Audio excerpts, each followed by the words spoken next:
Leah, the founder of Broadstairs Consulting.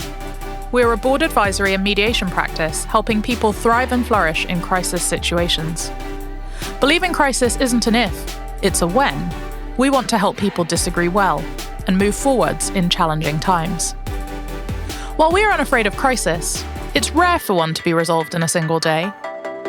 However long the day or night that gave rise to the crisis in the first place, there's always something we can learn. That's the genesis of The Longest Day. Our guests have overcome a litany of crises. Many have worked with us in some capacity in the past. All of them have stories worth hearing. We trust them to make this worth your while. We hope it helps you trust us. Today's guest is Kimberly McIntosh, a writer, researcher and Labour councillor based in London. She has a master's in international migration and public policy from the London School of Economics and Political Science. She has spent the last 5 years doing research and campaigning on racial justice and child poverty. She's particularly proud of her track record working on issues that she cares about, including the ongoing Windrush scandal, the impact of austerity on BME communities, and emergency payments for families on low incomes. Kimberly grew up in council and housing association homes, and so the regeneration and maintenance of our estates is a top priority for her. She's now an experienced policy professional and currently works as the Grants and Programmes Manager, Windrush Justice Fund for the Action for Race Equality. Earlier this year, Kimberly published her first book titled Black Girl, No Magic. It is a fantastic collection of essays and reflections on living whilst black. It has been deemed a dazzling debut collection, which brilliantly melds the personal and political to not only tell the story of a life, but what that life might teach us. We are so delighted, Kimberly, to have you on the podcast. Thank you for joining us on The Longest Day. Thank you for having me. Perhaps you would like to tell our listeners about your longest day. So my longest day was relatively recently, actually, and it was the confluence of a lot of different pressures at the same time.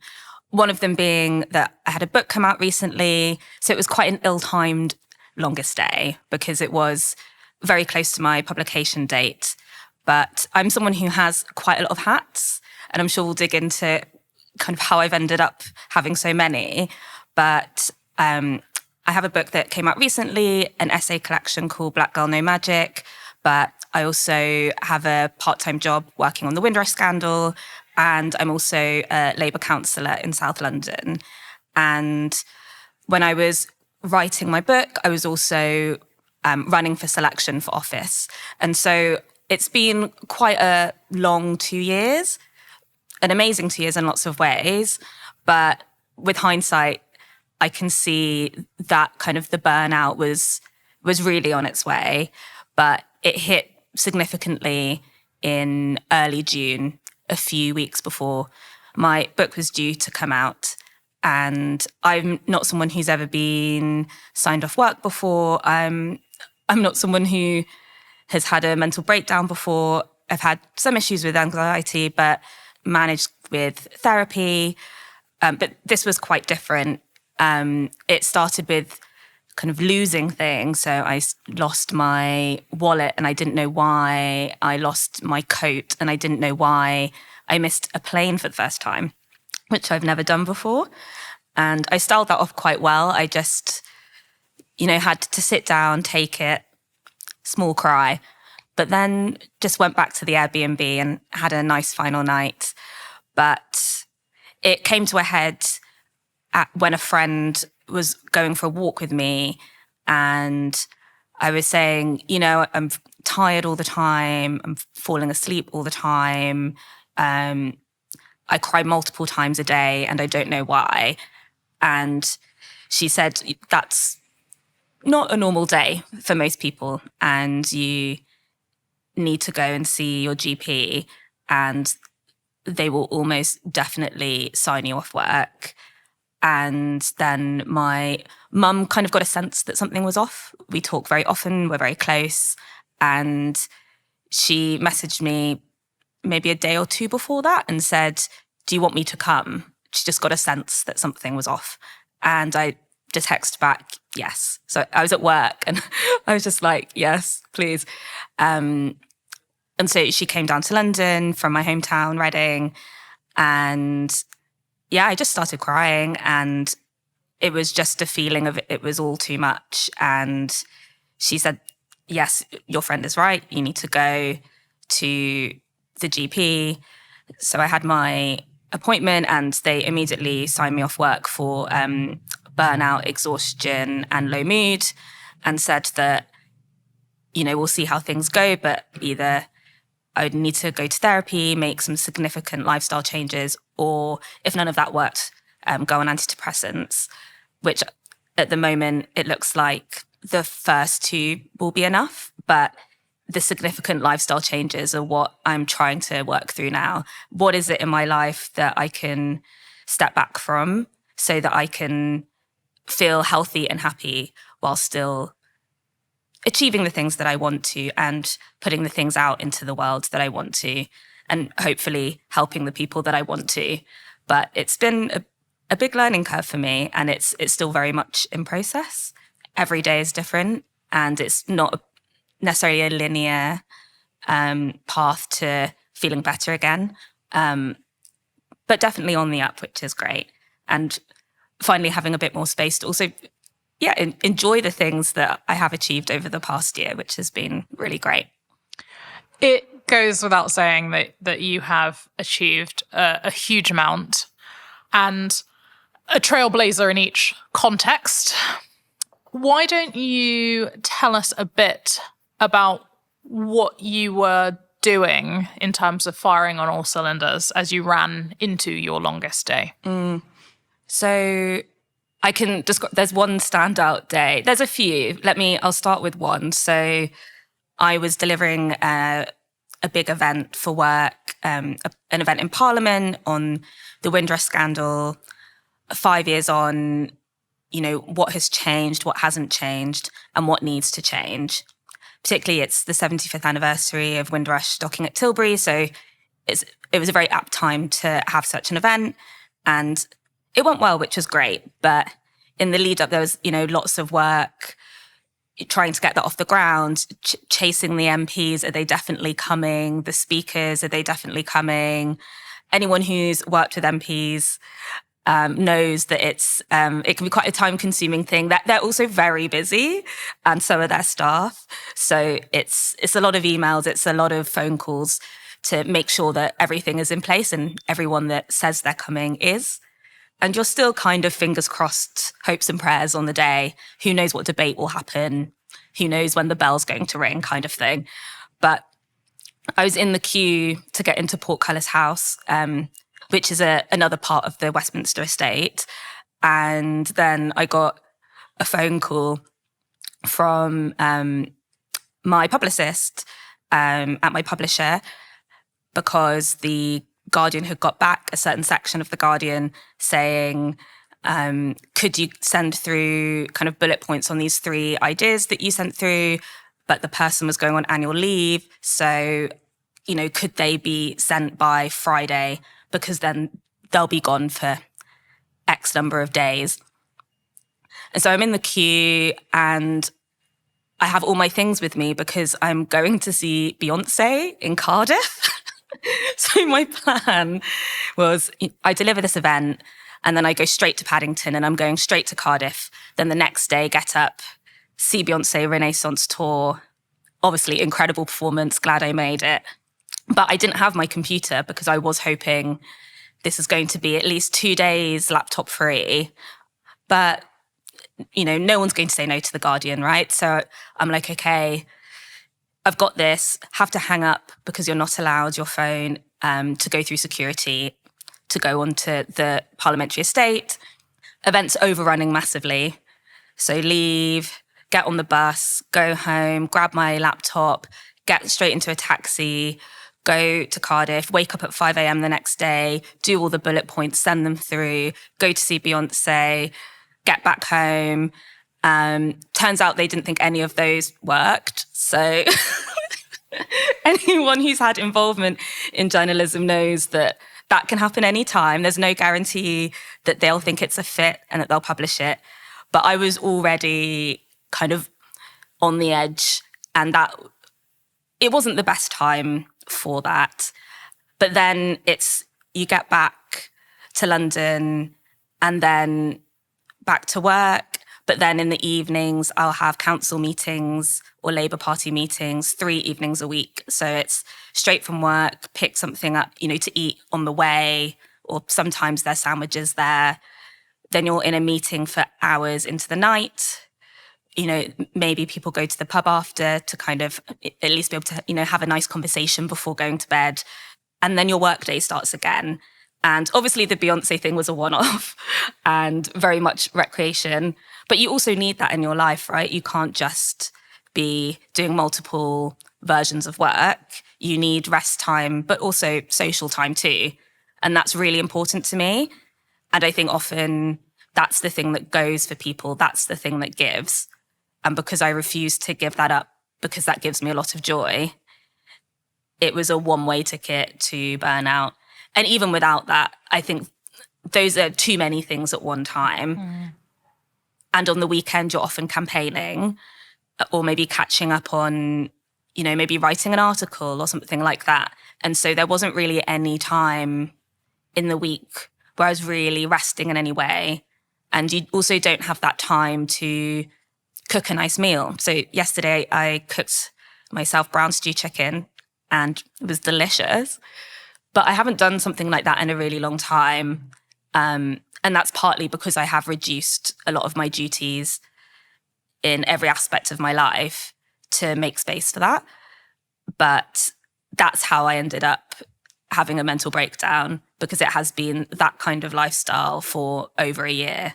And the inevitable outcome, much easier to see now. When you're in it, it's just happening. Well, you've just got to keep going, one foot in front of the other. And you do. And people do this all the time, right? There are people I know who are doing the things I'm doing and also have caring responsibilities on top of it. And they're having to make it work. But ultimately, I think no one should ideally have to be living in this way. And if I do have the space to be able to say no, then that's something I'm trying to learn to get better at. Let me ask you a different question. Why did you write Black Girl, No Magic? So I'd always wanted to write a book. I was one of those people, all the cliches. I kept a diary. I wrote terrible poetry, all derivative of Tupac, even though I lived in Reading and went to a suburban school. I love hip hop. I love the story, but the poetry was very bad. Used to write magazine articles, after kind of reading Elle, and just for myself. Love to read, all of those things. And also wrote for the student paper at university. Again, a lot of us did that too. But people responded well to it and said that I was good at it. And I do love it. There's nothing feels like it. There's nothing other than my friends and family. I will immediately caveat that, nothing for me feels like writing does. There's nothing more joyful. And I'd always had a fantasy, I guess, about writing a book, and would drunkenly talk about it in smoking areas and say, I'm going to write this book. Very abstract. What was it about? Couldn't say then. Always with the feeling it would be a novel. But when I left uni and started working, I got lucky in lots of ways. So I got to write for Galdem when it was first starting. And a lot of my peers got their start there. And I owe a lot of my career to that platform. And so I was very upset when it came to an end this year. I was devastated. But that really gave me the opportunity to write articles, write nonfiction, and the space to do that when I didn't have much experience. And then concurrently, I was working for the Runnymede Trust, doing research on race and inequality, and started to get opportunities there to write about race and inequality for broadsheets, mostly The Guardian, but sometimes The Independent, Washington Post, significant outlets. And it was such a dream, especially I was quite young at the time, 26, 27. So it was really exciting and cool. And so that had all been happening. But the idea for this book was kind of a culmination of those two things. For Galdem, I often wrote about my personal life. some of which I regret nothing, but I am astounded at how little care I gave to how exposing some of that was, but also kind of proud of that fearlessness. I kind of miss that. Your 20s is an interesting time. And so I kind of miss that energy, but more discernment is no bad thing either. But I was writing about my personal life often on there, but then writing about race and inequality for Runnymede. And I really see Black Girl No Magic as a marrying of those two types of writing.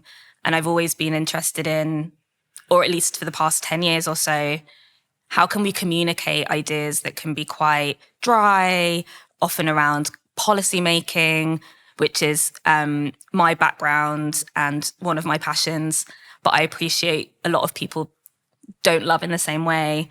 But how can you communicate those ideas, which I think are really important and have shaped the way I think about the world, but also about myself, in a way that's more accessible and maybe even sometimes fun. And that's what I wanted to achieve with the book. But there was a moment that made me think specifically, do you know, I do want to do this. And it was someone insulting me on Instagram because I had done a video with Sky News about dating. It was for their Snapchat. They were trying to do more youth-oriented content. And a Black woman, or she says she's a Black woman. I have no evidence of who they were. They used an avatar. But she said she'd watched it and she hoped that I, would do better in the future and not ruin my whole life by talking about such trivial subject matter when Black women are going through so many significant, structural issues. And I found that interesting because my day job was writing about those things, researching those issues.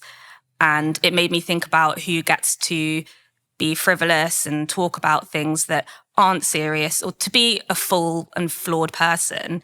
And what does it mean to be a Black woman and to always be seen as having to be perfect and excellent and incredible and to be looked up to and to not make mistakes and to be constantly talking about painful things that happen to us or bad things that are happening in society, which are limiting the life chances of people that might look like us. And that is important. And I try and always speak about those things. But it's not the only part of any of our lives. And that made me actually really want to then write the book. And that was what spurred me to start working on a book proposal. How long did it take you to get from proposal to publication date? So in December 2019, I started working on my proposal. And I had been working on one secretly that summer. But because I didn't know even what a proposal looked like, actually, I Googled non-fiction book proposal. And not much came up because, understandably, people don't want to share them with people they don't know. So I was mimicking one I found that was about something very different, I think maybe about nature. And I don't think the book actually ended up being bought. But it was all I had, so I was kind of giving that a go. But I didn't start it properly with the guidance of an agent until December 2019. Then I started working on it properly January 2020. We then went into lockdown, which did help considerably for me to have the space to work on it because I couldn't really do much else. So that did help. But it still took me a year because I was working at first still full-time. And when I realised it was serious and that I might have a chance really for it to be sold, then I found a part-time job. I left the Runnymede Trust and got a new job where I only worked 3 days a week. So I was able to work on the proposal 2 days a week. But even with that expansion of my time, it still took the whole year. And it was ready by December 2020, and that's when I sold it. And then it took me another year and a half to finish writing it, but on part-time hours. So maybe if you're lucky enough to be able to write full-time, maybe it'll only take half a year. if you don't have caring responsibilities, potentially. But it takes a long time, basically. It's really long. It's been about a 3.5-year process, door to door. It's not for the faint-hearted. You have to really, really, really want to do it. Are you feeling stuck? Has conflict got you down? Have you considered mediation? Mediation is a confidential and flexible way to resolve conflicts. 86% of all mediations end in a solution, saving time, money, and stress for all involved. Thanet Mediation Centre, a Broadstairs consulting initiative, offers mediation services to individuals and organisations in Thanet, Kent, and further afield. For more information or advice, email us at info@broadstairsconsulting.com. We are here to help you move forwards. What strikes me from the book is not only your exceptional use of language, or in fact the commonalities in many of our lived experiences, but rather the fortitude of character that has been born from figuring out how to get through whatever situation you're in to achieve whatever end is desirable for you.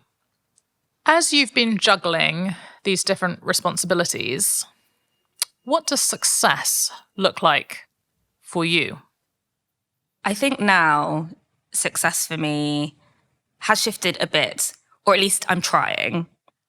I think I've always been driven more than I should be by external validation from school. You know, you do well, you get an A, and you're rewarded for the outcome, not the process. And so I think I've been almost kind of addicted to that feedback loop of validation. And what I'm trying to do now, and we'll see how it goes, is to enjoy things as they're happening. So I loved writing my book, for example. Not all the time. Sometimes I hated it. But for the most part, I actually really loved it. And there's so much joy in that in and of itself. And I think what is really easy to get caught up in is how many panels am I doing? You know, what are the sales? You know, how many articles am I getting to write off the back of it? Rather than enjoying the process of it in and of itself, and the fact that I have done something which not many people actually get to do. So I think there's also perspective in success. I think it can be quite easy to get lost in the fact that this is an achievement that most people don't have access to. And that doesn't mean that I won't give it everything I've got for it to be as successful as it can be and to reach as many audiences as possible, because I wouldn't have written it if I didn't think people should read it and could learn something from it. But what I'm trying to do now is enjoy the fact that it exists, and then the process of it existing. So getting to be here today, or getting more opportunities to write articles because I love to write, rather than because it's a tick and I can say, oh, I got X number after publication, and enjoying more getting these new opportunities to do something that I really love. And so I think kind of a reframing and taking that to other parts of my life as well. So just trying to enjoy things as they're happening. I think I've spent a lot of my life seeing success as particular goals. And that has been really helpful in lots of ways, because I have achieved a lot of those goals and I am proud of that. But I think when I focus too much on it, then I lose the joy of doing the things that I really love. And it's almost as if I'm not present in it as it's happening. And so I'm trying to see it now as, enjoying it whilst it's here, because it won't be here forever. And until the next one. Well, until the next one. And I definitely would love to write another book. But someone gave me that advice when I was struggling, when it was getting closer to publication and I was getting closer to being signed off. He's written 2 books, actually. And he said that it's just really easy to get caught up in it all. And he regrets not being more present in the moment, in the excitement of your first book coming out, because once it has come out, you don't get to live that again. Yeah, you get one shot at a debut. Exactly. And so I am really enjoying it now. And yeah, it's quite surreal, but really cool. And I'm trying to lean into that a bit more and also see success as resting and having fun with friends. You know, what is the point in being able to say that I've done all these things if I'm unhappy? And so I'm trying to see success in a different way, which is also how many times this week did I get to spend with my friends walking around the South London Gallery or going to the park or speaking to my mum on the phone and laughing. It sounds simple and obvious, but people wouldn't talk about things like this in their lives if it were easy to recalibrate and have that balance, would they? But I'm trying to reframe what success means, I think, in all aspects of my life, actually. Having it more intrinsic, I guess, and less extrinsic. The one part of your life we have not even scratched the surface on is your role in politics. How do you feel your longest day has and will make you a better politician? I think it would make me a better politician in terms of empathising with residents. Not that what I have experienced compares to what a lot of residents are going through. The area that I represent has high levels of deprivation, high levels of poverty, a lot of issues with housing and overcrowding. And so the people that we see are often going through experiences that are much, much more challenging than the experiences I'm having right now. Some of them I can empathise with because they are things that I have also experienced, which I think also helps a lot when people are talking about conditions in their block. It's easier to connect with people when you can say, I know that's really difficult because I remember how much I used to hate that as well when it was happening to me. But I think anything that is challenging in your life generally makes it easier to relate to people because most people are struggling at the moment. A lot of people are. And so I think it's another way to connect with people. And so I think it will definitely help in that space. What I think is challenging, though, is it's a slow path to feeling 100% better. And I can't give as much as I used to. And I find that hard because you want to give people everything that you've got because you don't really sign up for something like this if that's not what you want to do. And I don't have as much emotional capacity as I used to. So it's kind of a double-edged sword because in one sense, I think it makes it easier to connect and empathise with residents, but also if they need a lot of support, I don't have as much capacity to give. So there's pros and cons to it for sure. I think there's also potential for reforming kind of how local politics works, although I don't have the energy for it right now. But, you know, it's not an accident that I got signed off. The way that local politics works is a significant contributor to that. And I'm not the only one. And the relentless hours around your work, because it's not a full-time job. And this is an expensive city. And most people have to do another job alongside, lends itself to burnout and exhaustion. So I think there is something in how do we make the conditions better for everyone so we can do our job better and also make it more accessible for people who have other responsibilities like care work, people who are neurodivergent. And so I think there are lessons from my longest day for kind of how we can make local politics better as well. That's very helpful. Last question for you. We at Broadstairs Consulting are extremely passionate about food. Mm-hmm. If you had to live your longest day again, what food would you choose to fuel it? Ooh, that's a great question. I love food as well. And for some reason, all I can think about is sushi, but that is absolutely not what I would want to fuel my longest day. It's not enough. It's not filling enough. Okay, I actually do know. I would want to have oxtail with rice and peas. That is one of my favourite meals. So I think that's what I'd want to fuel my longest day. Maybe with some coleslaw and a bit of avocado as well. Sounds great. Thank you for being willing to talk so openly about your recent experiences. I don't take that for granted at all. But I'm so thrilled to see the collection of your work over many years be captured by this book that flew off the shelves when you were signed off and has been such an encouragement to so many of our community. And working class, middle class, upper class or not, there is something in this book for everyone. So thank you for writing it. Thank you for being willing to be interviewed on The Longest Day. It's been great having you. Thank you so much for having me. I've really enjoyed it.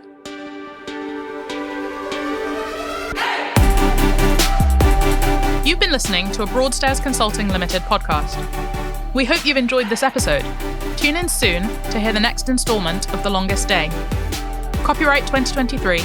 Production copyright, Broadstairs Consulting Limited. All rights reserved.